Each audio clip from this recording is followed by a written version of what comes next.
Hi, I'm Ken Kessler, and welcome to the Sounds of Christmas podcast. If you're new to this podcast, I want to start by saying thanks for joining us. If you're not new, welcome back. Either way, I'm glad you're here. Now, to avoid any confusion, I want to start off by saying there won't be any music played here. This is a place for conversation. I'll talk about Christmas music and some related topics, sometimes by myself and sometimes with guests. If you're looking for music, just go to soundsofchristmas.com and click on the tree or the player on the front page or on the Listen Now page. We play the best variety of Christmas music all year long. Well, except in October, when we play the best variety of Halloween music. I wanted to do something special for Christmas in July this year, but everything that I could think of was something that I had already done in a previous episode, or at least done something similar, or it's been done by another Christmas podcast. Then it came to me that maybe the thing to do would be to introduce you to a bunch of other Christmas podcast hosts and see what it is that made them get into doing Christmas podcasts, whatever particular niche that they were in. Now, I connect with several other Christmas podcasters from time to time, sometimes almost daily. And in the year and a half that the Sounds of Christmas podcast has been chugging along, I've found the Christmas podcast community to be a welcoming and fun place. Sharing my love for Christmas and Christmas music with so many who also love Christmas and some particular thing or things about the season that has led them to host a podcast about it. So what I'm going to try and do for the month of July is highlight as many of these as I can. And since you're listening now, there's a good chance you'll want to give them a try and enjoy a little more Christmas spirit. Today, I'm joined by Gerry, Scott, and Sean, and I want them to introduce themselves and their podcasts. So Gerry, why don't you start? Hi, I'm Gerry D. I'm the host of the Totally Rad Christmas podcast. It's a podcast all about Christmas in the 80s, where we talk movies, specials, books, TV shows, comics, food. We even talked about fashion, as long as it even has anything remotely to do with Christmas in the 1980s. And I do stretch it a little bit from 77 to 93, like 3 years either way, as just kind of give and take there. But I'll talk about it on the show. And this year we're starting to get more, I don't want to say celebrities, because they're not super duper famous, but we're starting to get more people that have experience in the business and that are involved in some of these projects on the show as well. And so it's been a lot of fun. But yeah, we'll cover anything in the 80s because that's when I grew up. And that's, to me, that's, it feels like when I was most excited for Christmas. So if I can bring back any kind of nostalgia to anybody that was young at that time, then that's a win for me. Scott, how about you? My name's Scott Leopold. I'm the host of the Holly Jolly Xmasu podcast. It's a podcast all about Japanese Christmas music. Each episode, I take an album or a group of songs from my own personal collection, and I play the music. I talk about the artists, any background about the album or the songs, and it's just a way for me to try to, get some exposure to this music that I kind of stumbled on, and I just got to be, a really passionate collector about it. And I thought it would be a fun idea to, start up a podcast to share it with everyone. And Sean? Sean Sotka. I'm the host of the Christmas podcast. Basically, I hype all you guys up is what I really do. We have a bunch of Christmas podcasts on our website, christmaspodcast.com. And when you guys drop episodes, I put them out on our website, direct them back to you, just to try to get you guys more reach out there for Christmas lovers and expose everybody to the Christmas. And so I just love Christmas podcasts. So we just started it up, and yeah, I'm basically your guys' hype guys. You guys come out with episodes. I put them out, tweet them out, put them on Instagram and Facebook, and say, hey guys, listen to these episodes. And every one of you guys, everybody's had an episode I absolutely love. So, and a lot of them pretty recently too. And Scott's such a niche. I love his because of all the Japanese that I've never heard. And that's just great. And like Gerry, he's got the 80s. That's when I was starting to get into my teens and really loving too. And then obviously Ken, with you, I'm a music lover. My dad was a musician. So your Sounds of Christmas is right up my alley with all this. So that's what I do, is hype you guys up, just like I did. Sean, how long have you been doing this? I've been doing this for a couple years. Basically, once the lockdowns from COVID hit, I started up. I was talking with Jeff Westover of My Merry Christmas, and we were chatting and stuff. And he's like, well, how many podcasts do you listen to? And at that time, I had about a good 6, 7, 8 of them that I listened to. And I think Gerry was one of them at the time, because he was one of the first ones on. And Tis the Podcast was another one. And Tim Babb's Can't Wait for Christmas. So those were like one of the first ones we had on our website that Jeff and I talked about. So he says, well, why don't we, and I've been telling Jeff that I've been wanting to do a podcast. It's just, with all the researching and stuff and me being busy, I didn't know where to begin. And this was just an easy way, because my research is easy. You guys drop the episodes. I just take your information and relay it back out there. So, and I love Christmas podcasts. It's just it's a way to get Christmas that's different. You get other people's aspects and insights and their opinions on them. And I'm of the one that I like hearing different opinions about things that I love, even if they don't like them like I do. But I respect that they have the opinion, and to hear why, it gives me a broader liking of the Christmas stuff. And then, of course, with Gerry, with his, you name it, if it's Christmas, I'll do it. He's almost like Todd Killian, but if it's got even a bit of mistletoe in the thing, he's going to make it Christmas. So, I mean, we were even talking about making Dune Christmas, right, Gerry? We were, yeah.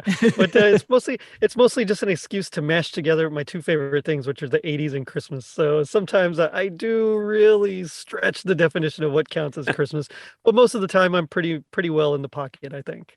Yeah, and that's what I love, and that's why I got into trying to hype you guys up, because as the COVID and the lockdowns hit, there was just an explosion of Christmas podcasts. I mean, podcasts were big anyway, but there was just an explosion of Christmas podcasts, and the difference, the varieties. You talk about Christmas music, movies, anything like that, and just to get the different insights. That's what I absolutely loved, and that's why we started up the website and the podcast, for me to recap everything that's going on. Yeah, I think for most of us who do Christmas podcasts about one thing or another, that one thing might be our favorite, but there's lots of things about Christmas that we love. I have I moved recently, so I haven't unpacked them, but I have boxes of Christmas books that I haven't gotten around to taking out, and Christmas movies. And God, I love so much about Christmas, but music's my favorite, and that's my focus. But I love it all. Gerry, how long have you been doing your podcast? So I started in April of 2020. So same thing. As soon as the lockdown hit, is when I went full force. Now, I originally was going to start the August of 2019. So I guess I've been around for about 2.5 years now, but I had my theme song written in August of 2019. I had pretty much my outline all done, but that's when I started my new job working at the Christmas store. I actually do work at a Christmas store. That's how much I love Christmas. But because of that, I really didn't have much time. That's like my busy season is from September all the way through December.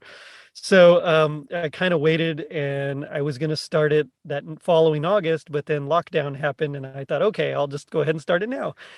So yeah, it's been since April of 2020. And you, Scott? Actually, I started in April of 2020 also. Like a lot of people, COVID hit, and a few months before that, I had a little money left over from Christmas, and there were these Japanese albums that I'd heard about, and after years of searching, I realized the only way I'm going to hear them is if I buy the actual vinyl. So I ordered a few albums. I got them. I thought it was really cool. Didn't think I'd be ordering any more. And then I found the auction sites over in Japan, which, that made it a lot easier to find the stuff I really wanted. So I was like, okay, you know what? I'll make one big order. I'll get everything or a lot of the stuff that I want, and I'll be done with it. So I ended up, I had, a couple of dozen albums on hand, and I'd been listening to Christmas Past and Can't Wait for Christmas for quite a while. And I started talking with Brian Earl, and I was like, I'm thinking about doing this. And he really encouraged me. So I got a plan, and his best advice was, just go for it. Get that first episode out there. Don't worry about how it sounds, but then make sure you do the next one too. And here I am, 53 episodes later, 55, I forget. But yeah, it just, once I got started, I kept going, found that I enjoyed it. I enjoyed getting, new albums to talk about. And yeah, I have plenty to keep me going for quite a while at this point. It's funny listening to you guys talk about having your plan and talking to people. And now I had done a lot of planning to get the Sounds of Christmas station off the ground 15 years ago. But January 2021, in my day job, I do social media for a bunch of different clients, and I was helping somebody get their podcast off the ground. And I thought, hey, I wonder if anybody would be interested in a podcast about Christmas music. I mean, it's really niche, but let's see what happens. So that's all the planning that I did. Hey, I wonder if anybody besides me would care about this. And I threw it out there and was pleased to find that. And, that's a little bit like the way that I started the station. I love Christmas music, and regular radio stations play the same. I used to say the same 100 songs, but I'm not sure if it's even that many anymore. I don't even know if it's that many. Yeah. So, and there's just so much that you never hear that right. I thought maybe somebody else besides me has noticed that. So I'm going to try and do this. And I did it, and it got a great response. And it was sort of the same thing with this. I thought, well, I don't know if anybody's going to care about hearing me talk about Christmas music. And I was doing this at the end of January. So it wasn't like I was going to be able to reach out to anybody. Hey, want to come in and talk about the Christmas album that maybe you'll have out in 11 months? No, nobody wants to do that. So I wasn't going to have any guests. I wasn't going to. So I was, well, let's just see what happens. But yeah, no planning. No, didn't talk to anybody about it. Just threw it out there. And if I had heard what you guys had done beforehand to plan it out and to talk to people, and Gerry, to even have your own theme song, I probably would have gone, wow, I don't have time to do this. I'm not going to do it. And now I've done like 70 episodes or something like that. I'm like, well, I guess I am going to do this. But. Well, the funny thing with the theme song was that the whole idea wasn't even my idea. It was actually Todd Killian from Christmas Clatter who suggested, because I appeared on Tis the Podcast. We talked Rudolph and Frosty's Christmas in July, and I happen to be a friend of the Rankin Bass historian Rick Goldschmidt. So he was telling me some things, and so I started telling him some things while I was on the show. And afterwards, Todd Killian messaged me and was like, hey, that was fun. You should have your own show. And I thought, okay, cool. And I was driving home one day, and just a tune popped in my head. And so I pulled over into the library, the local library, and I just sat and recorded it on my phone. And then it took about a week to write everything out. And I played and performed it. And so I had my theme song, and I was like, okay, well, now what's the show going to be about? so yeah, it was just one of those where I didn't quite know exactly what I was getting into. Has there been an episode or episodes that you have done that really stand out that you would consider among your favorites? Well, I know, I mean, some of the ones that I've just recorded recently have been amazing. So I did an interview with Katie Lee, who was the voice of Sheila the Thief in Dungeons and Dragons. She was the voice of Ralph the Dog in the Muppet Babies, and a few other really cool projects that she's done. And so that was one of my favorites. There's not a whole lot of Christmas in it, but it is there. Also, I talked with Rachel Murray from the Rebel Pebbles. That one probably was one of my favorites because she was just so cool. The one that with Captain Sensible and his hit, that one was very, very fun. But I think my all-time favorite is probably the first Raddies that I did. I decided to do on a lark. I wanted to do a clip show, and so I thought the best way to do that was to have like a fake award show. And so I created the Totally Rad Christmas Awards, the Raddies. And so the first one was probably my favorite. It was a ton of work. I had no idea what I was getting into, but it came out, I think, pretty decent. And so that one kind of has a soft spot in my heart. So with the Raddies, did you give awards to your own episodes? So kind of, yes, kind of. That's the big joke about it, is that now Okay. I am not officially nominated except for most sentimental, like the Raddest sentimental memory, and that there's only one nominee, and it's my family, and I've done it twice, and it's always just us, and we always win. But yeah, the big gag is that it's the award show for my episodes, and so it's the guest technically gets the award, the win, but it's for my own show, so it's really dumb, but it's just fun. No, it's And I have funny. like a killer idea for the third Raddies, and so I'm very, very excited to get into it. So. Well, I think it's just funny, and that's why I said that. It is. Scott, do you have a favorite episode or episodes? Anything that really stands out that you like above the others? The first one that really came together for me was, I think it was like my 8th episode. It was Christmas Tenor Mood by Nakamura Hachidai and Hidehiko Matsumoto. It's an album that I had seen it on Discogs forever. I finally decided to go ahead and buy it. Just one of the most beautiful albums you'll ever hear. And the history behind the two guys was just phenomenal. I really got into the research for that episode. The music just really kept me going. And it's the first one that I really got a strong response to. Especially, it's the first one my parents ever called me up and said, "Hey, we listened to this and thought it was great."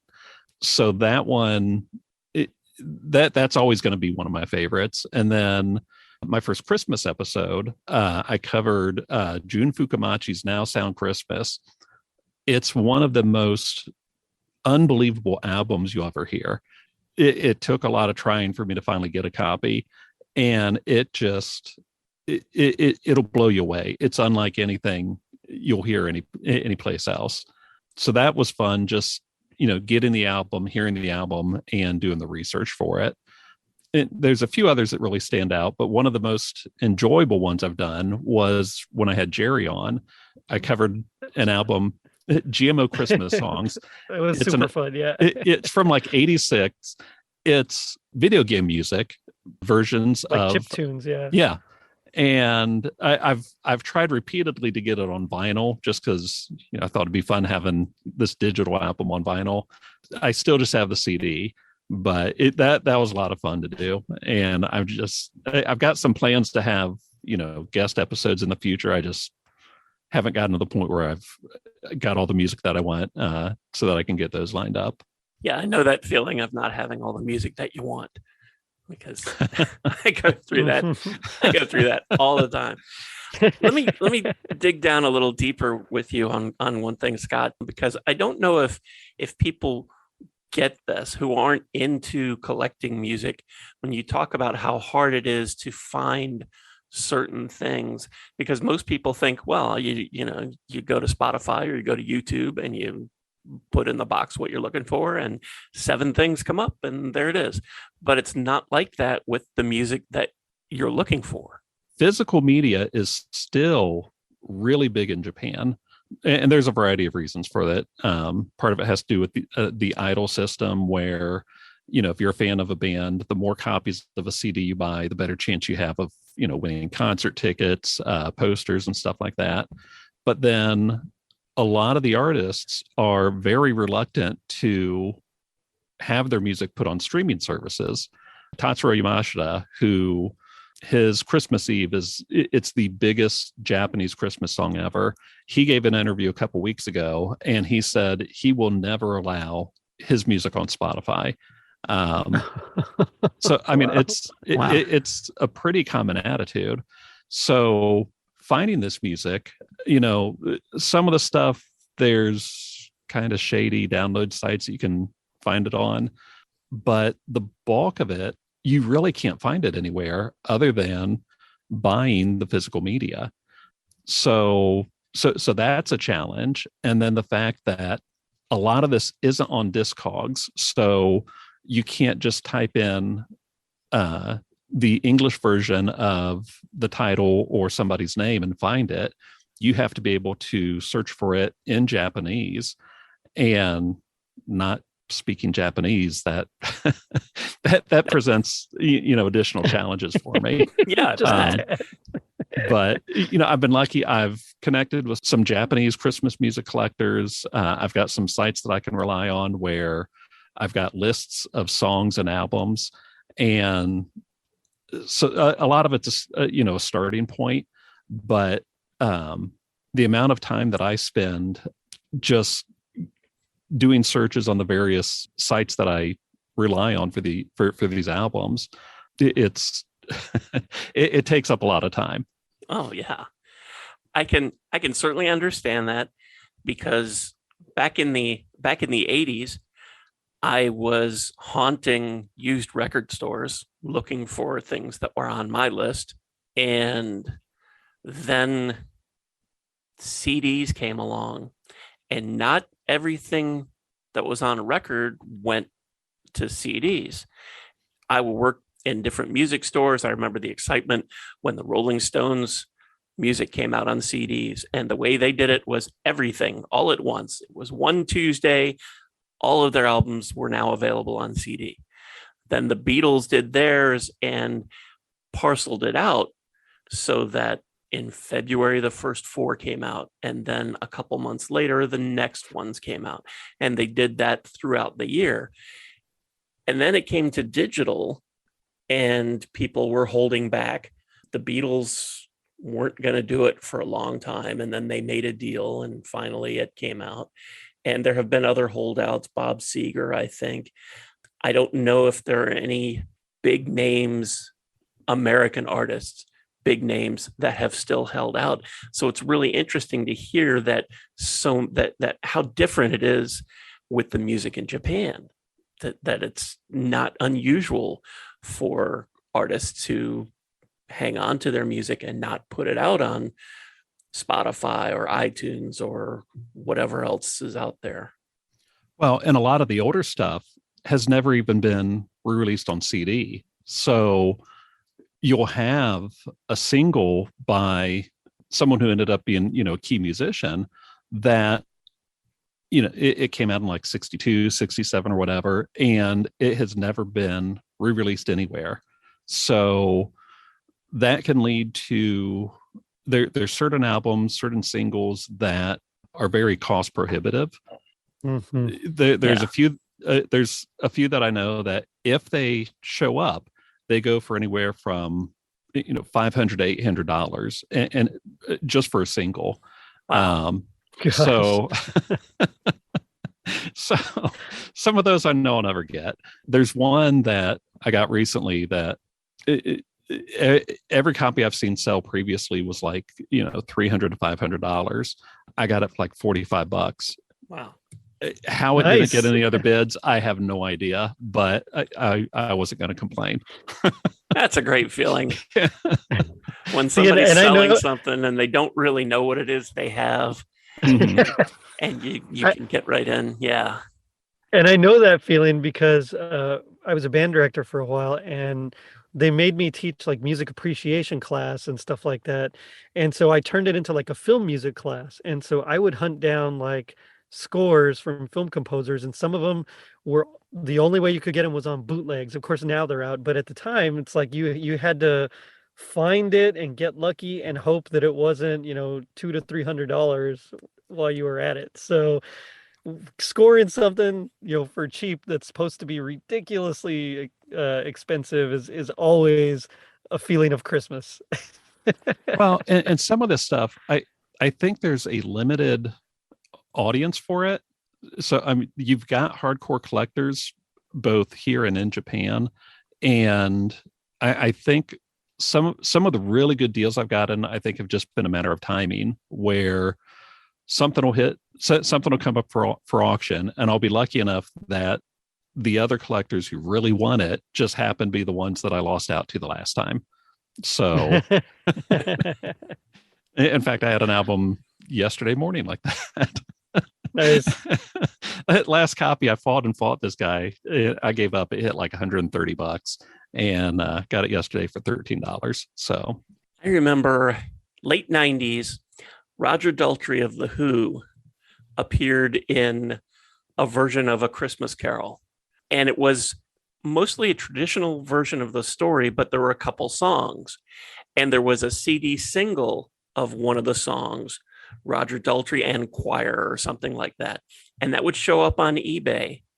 And I would, okay, I'll pay $20. I have no idea what it is, but I'll put in $20.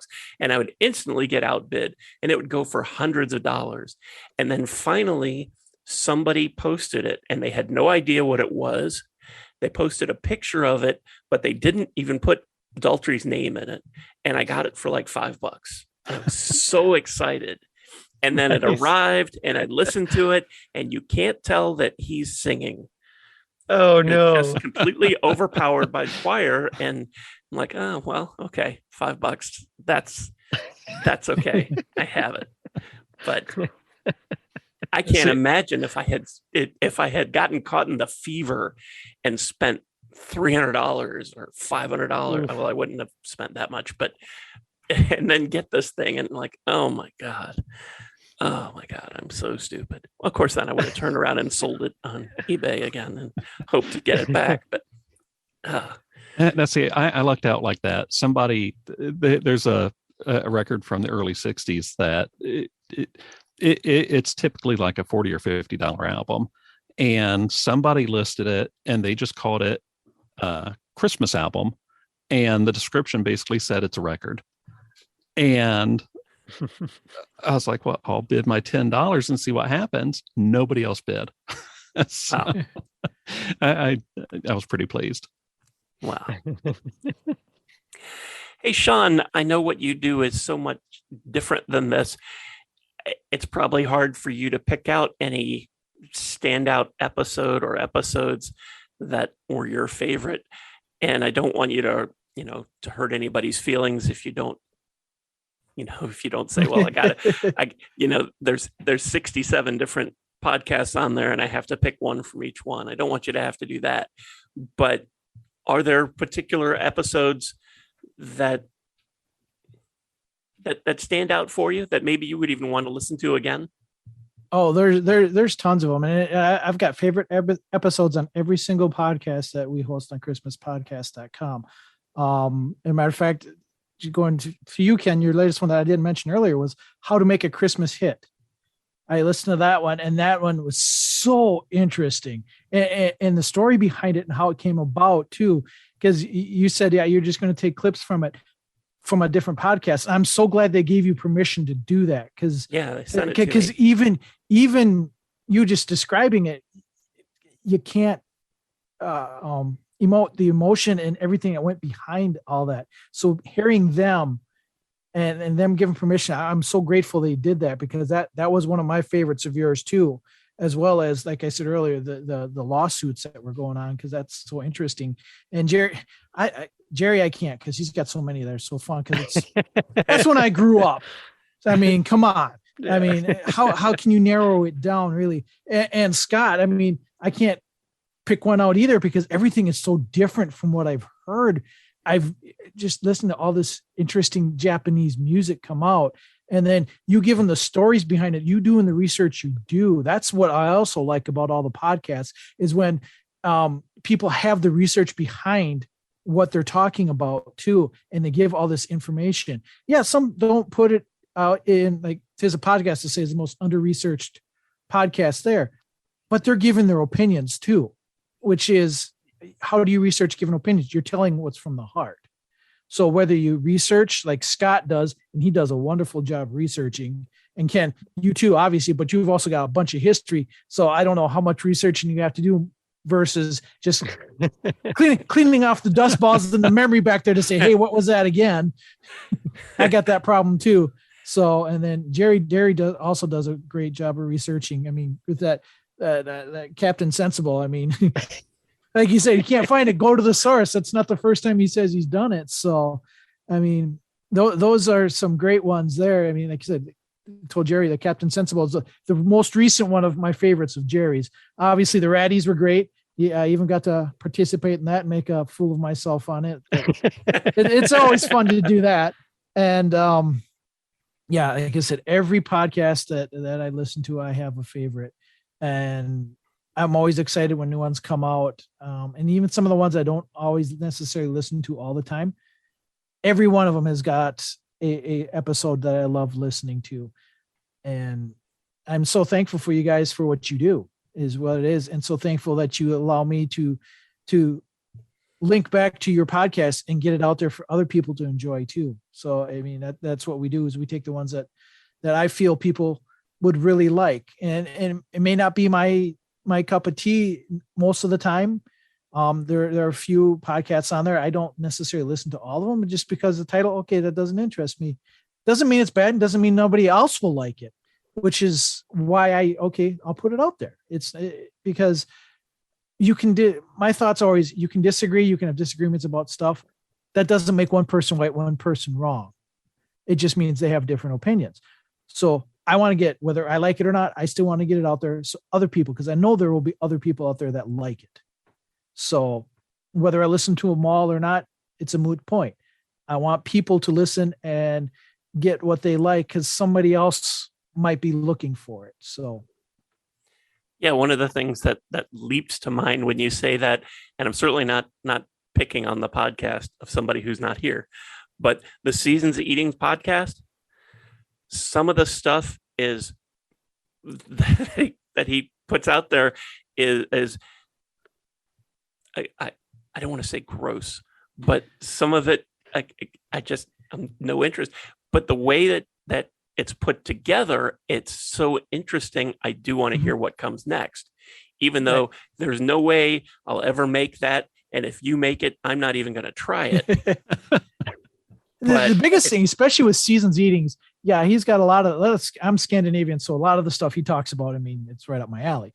But he's another one that does a lot of his research, and him being a chef himself, that helps. Yeah. So he knows what goes into doing these things. I love hearing the backstories behind a lot of these. So what, like you say, maybe nothing I want to eat. I like hearing where it came from, why it became a Christmas tradition and all that stuff. That's what makes that podcast so interesting. It's not necessarily the food, but all the work Glenn puts into that is what makes that podcast so great in my mind. Exactly. You know, I had thrown out that there are 67 podcasts that you keep track of, and I made that number up on the spot. Do you know how many Christmas podcasts are on the christmaspodcast.com website? I don't have an exact number, but it's roughly half of what you said. It's about like, I think 34, 35, I think I have on there right now. Okay. And this is, I had joked with everybody before we started that there were no gotcha questions. This is probably the closest. This is probably the closest to that for you, Sean. And it's just because you listen and are aware of so many different kinds of Christmas podcasts. Is there something that you've noticed that's missing? Books. Really? I mean, specifically talking about books. I mean, obviously that people talk about A Christmas Carol. I mean, that's the number one Christmas book, but there are other people that put books out there, and there isn't a podcast necessarily focused on the book or the literature part of Christmas outside of Dickens. Because not even A Cozy Christmas. I mean, Art does a lot. But yeah, I know what you mean. He also, it's not just books that he talks about. He has everything else. His soul is focused on books, although it is part of it. He has another podcast about books, but it's not Christmas books. It's not focused in on Christmas. And that could be just because there isn't, I think you could run out of subject matter pretty quick with Christmas literature, like books and novels. I mean, you can probably get into little short stories and stuff like that. But A Cozy Christmas, because he is doing that that book challenge thing over the summer that I do remember. And he's been on hiatus right now because I don't know if he's been busy or not feeling well or something. He hasn't really had something out in a little while. So that's probably why he didn't pop top of my head right now. Thanks, Gerry, by the way, for reminding me. But yeah, there isn't really like a focus on, okay, here's this book. here's and the backstory behind the book about the author and where it came from and what some of the ideas he might have had. Art comes up with a lot of great books to read, and he has read some stories and stuff that are great, and it's fun listening to him recite those. But I haven't noticed like anything more like an in-depth look into these books and novels, and that's really what I haven't noticed, because we got tons of movie reviews and stuff like that. And the one that is a movie review that really caught my eye and doesn't get kind of pulled back into the muddle of everything else other than the first ones I've listened to is Behind the Bells. I really like what Robert does with Behind the Bells, where he gets into behind the scenes of what happened, on how this was made, some of the turmoils that could have happened, some of the ups and downs behind the making of it. And that really interests me too. So even though he comes out sparingly with his, not as often as I would love him to come out with episodes, when they do, it's always intriguing, because I always love hearing the backstories behind a lot of these things. But there's music out there, not as much as could be, but people touch on a lot of music. And then obviously Sounds of Christmas is the biggest one in my mind for music, where you talk about a lot of industry behind the music, behind some things behind what's going on. I mean, we do have Tinsel Tunes and Jingle Jank, which is now on hiatus due to issues beyond their control, unfortunately. But so there's more music than that, and movies, like I say, and but then what really intrigues me, what I like, and I'd like to hear some other. I've got 3 international ones on the website: Total Christmas Podcast, Merry Britsmas, and Christmas Potting. Total Christmas and Merry Britsmas are from England, and then Christmas Potting is from Australia. I love those. I would love if I could find more podcasts from other parts of the world describing Christmas in their area. Christmas Potting is great because everybody here is in the Northern Hemisphere. So it's winter when it's up here. For them, it's in the middle of summer when it's Christmas. So it's fun to get their thoughts and insights on Christmas. I'd like to have more, like maybe over in Africa or in India or China, talking. I mean, if we get China, and the rough part about that is trying to get them where we could understand a language we could understand versus them talking in their native language. That's the rough part. I understand that, but it would still be neat to kind of hear that, because I've always, since I was really little bit interested in what they call Christmas Around the World. There was The Magic of Christmas was this show that the local radio station where I grew up had on. It was a recorded podcast, and I was actually lucky enough to purchase a show from like the 2000s from Eric Stevens. So I purchased that, and it's got little clips of what Christmas is like around the world, which always intrigued me. I'd like to get more in depth with those and hear some of those. So that's pretty much the books and some more of in depth around the world Christmas podcasts. You know, it's very interesting mentioning about the other side of the globe where it's summer at Christmas time. I know that Paul Kelly, who is a big time rock star in Australia and almost unknown in the US, has a huge Christmas song called How to Make Gravy. Are you guys familiar with that at all? Yeah. No, not at all. It's huge in Australia, and it's a song about a guy who's in prison, and one of the things that the family's getting together for Christmas, and he's talking about how to make gravy for the Christmas dinner. And gravy for them is it's not a brown gravy, it's like a tomato sauce kind of thing in there. But that's a big thing on the other side of the world. And just recently, I get Google alerts for all kinds of Christmas stuff, and I got this alert recently about KFC in Australia doing their Christmas in July promotion. Wow. Where they have these Christmas decorated buckets for the chicken, and that's pretty much the extent of it. But they also are selling like Christmas sweaters, and people, because it's winter there now, and people are commenting about how much they would like it if it was cold at Christmas time and they could wear this stuff at Christmas time. And it's just really interesting to hear that when it's just the opposite here. Yeah, and Christmas potty it had touched on that point at one point too.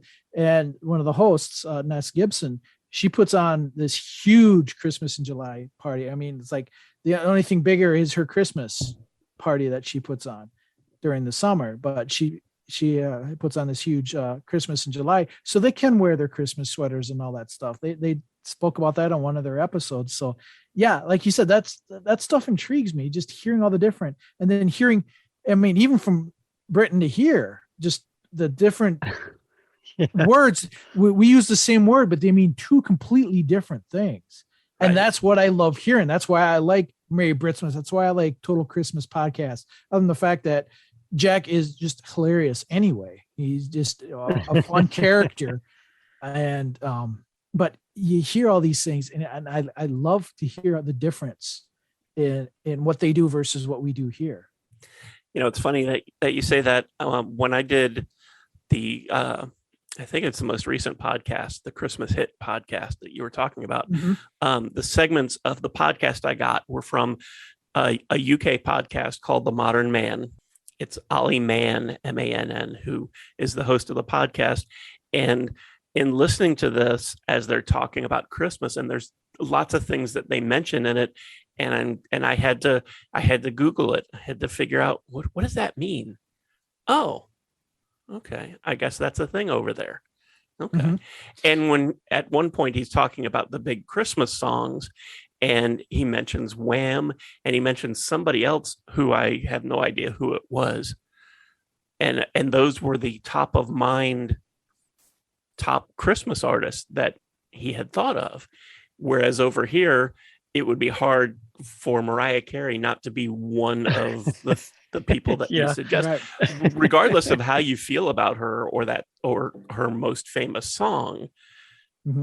It's still, whether you like it or not, she's the queen of Christmas music, at least for now, but not on their radar. And it's really interesting to hear that kind of stuff. Right. And I think they touched on it too, from what I remember of that episode of yours is, and I've heard this all over, everybody in Britain tries to have that number one Christmas song.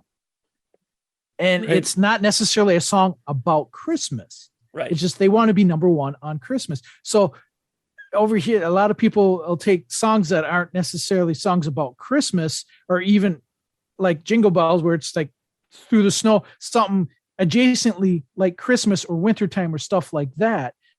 And they put them into the Christmas because they were number one on Christmas Day in Britain. Right. So that's another one of those fun facts that is just so interesting to me, that it's like, okay, you wouldn't think, and it's a song that's like you would play during the summer here, but it's number one hit on Christmas there, so they consider it a Christmas song. It's just some of those fun things I love hearing about. Well, and most of us got a little taste of that with Love Actually, because one of the characters was trying to get a Christmas number one. His happened to be a Christmas song, but he was competing against a boy band whose song was not a Christmas song. Right. But that was the thing, getting a Christmas number one. It's a huge deal over there.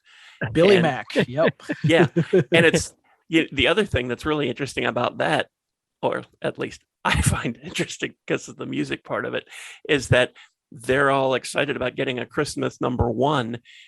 Over here, the music charts freeze at some point in December. Just freezes. They don't count them anymore.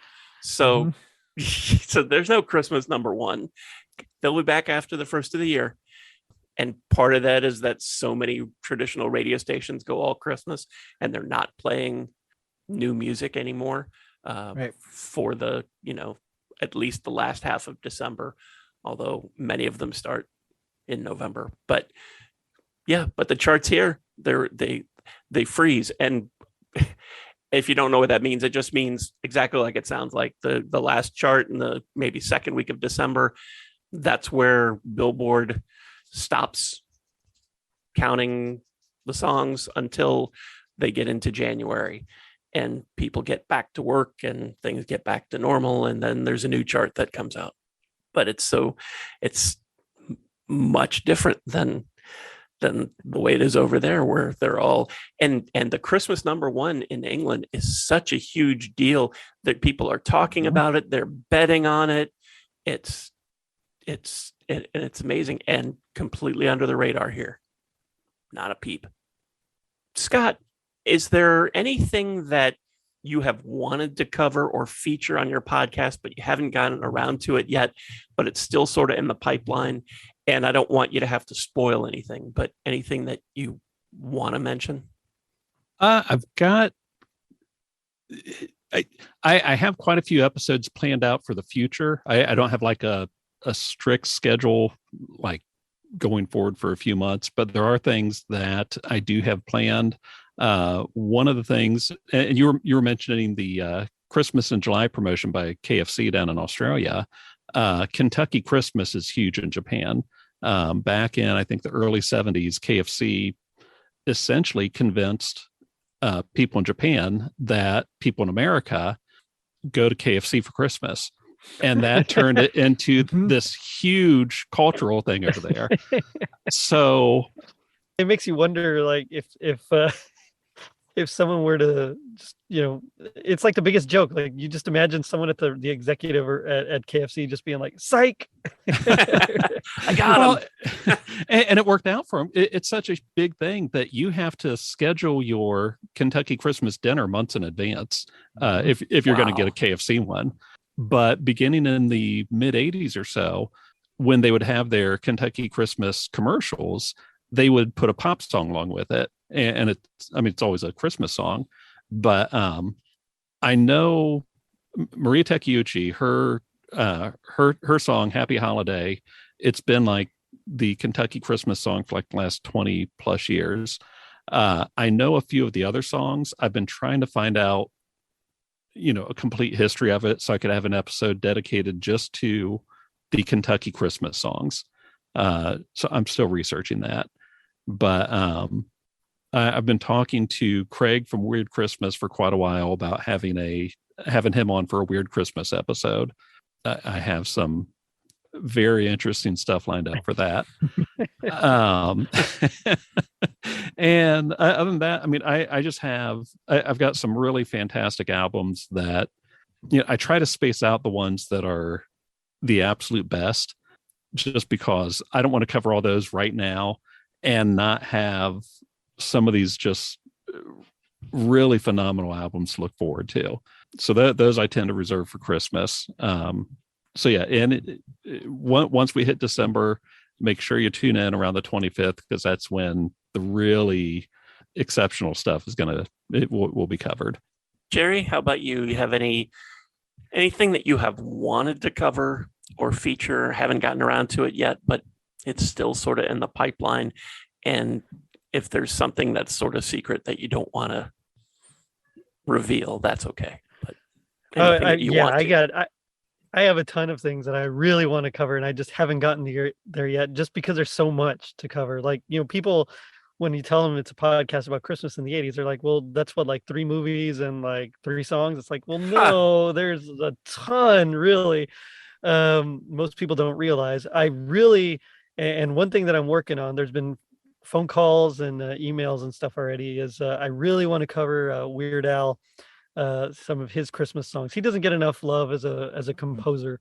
Everybody just knows him for his parodies, but he has written some really good tunes, and there's a couple that are Christmas songs. And so I'm working on getting him on the show as well, which is a little bit difficult because of touring and his new biopic that's coming out. But yeah, there's things going on. Striper is another one I'm getting ready to have on. I just did one that I was very excited about with Patrick J. Miller, the composer for the Claymation Christmas Celebration. He composed and arranged the tunes, and then did the album and created, not only took some from the special, but also created a bunch of new arrangements, and they're super cool. So those are some. And then there's a few other things. I want to talk Care Bears. I can't wait to talk Voltron, just because I got it for Christmas and it was like the best Christmas gift ever at the time. So there's quite a lot of stuff that I'd really love to get into the nitty gritty with, and I'm just hopefully I have time to do it all. It's funny, and I don't mean anything by this other than that it just struck me as funny. I can't tell you the last time I heard somebody say, "I want to talk Care Bears." No, that's a good point. Yeah. Now, we've talked about what your podcast is about, but for anybody who's listening, Gerry, we'll start with you. What should they know about Totally Rad Christmas? Hopefully that, yes, I cover historical items. Yes, I cover things from our childhood, but mostly I just want to remind people of that feeling that they used to get when they were kids, and they would, run to the tree and see the present from Santa under the tree, and just that the magic and the wonder and the awe. And if I can just do that, then I will have succeeded. Now, of course, all that is kind of wrapped in a nice little 80s bow, but really, I think the biggest thing is that if it's Christmas and it has to do with our childhood in the 80s and our formative years, and I'm definitely going to cover it, and I will get there eventually. But yeah, mostly I just want people to know that I'm here to remind them about how Christmas, how special and how magical it used to be. How about you, Scott? What would you like people to know about your podcast? I think the main thing is,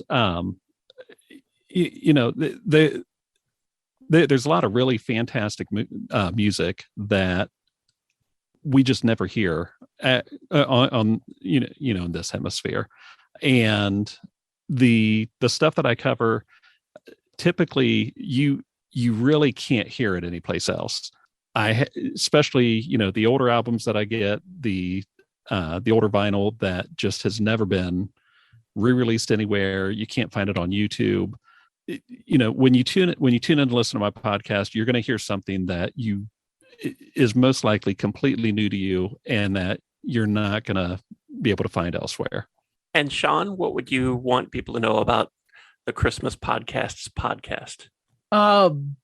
Basically, just that, like I said, we're the one-stop shop for a bunch of Christmas podcasts that are really good out there. And I'm always in search for other interesting podcasts. I've come across a few that we've added, like Chris Sisley from Christmas Time in the City.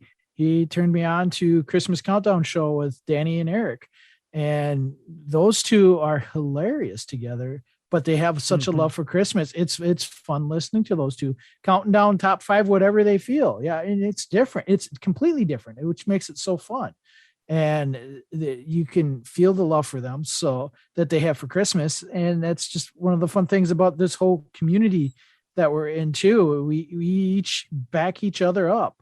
No matter what happens, we have each other's back, and we're not afraid to say, hey, check this one out. And there's some podcasts that I listen to that are not on the website, just because I'm just in the process of purchasing a house. So things are a little hectic for me right now. So I can't do as much as I'd like to. And especially one of the things I'd like to do is get more of you guys on, interviewing you about your podcast, kind of somewhat what you did here, but try to get a little more in depth. And like with Gerry, it would be more like checking in to see what it's like now versus the last time I talked to him, because he's been on. But I'd like to get you, Ken, and Scott, and some of the other ones I haven't touched on. So that's something that I would like to do, but right now life is so crazy and kicking me in the butt right now, being busy, that I can't do that. So yeah, basically I'm just searching for new podcasts, new different types of podcasts to listen to and enjoy, then hopefully get on and spread the word around about that podcast so others can enjoy it too. Okay. There's a new one that I just saw, Closer to Christmas, by the way. Yeah. Okay. I'll have to check that one out. He just has like one episode right now, but he's the guy that's actually drawing a new not logo, but a cool new graphic, I should say, that I'm going to be using. It's ridiculously awesome, and I can't wait till it's done. But he seems like he's just a cool guy. So yeah, Closer to Christmas is one. So does that mean I got to update my logo for you on the website then. So now it's like 35, I guess. John, if somebody's listening to this and they have started a Christmas podcast or they're thinking about starting one and they'd like to get connected, what do they need to do?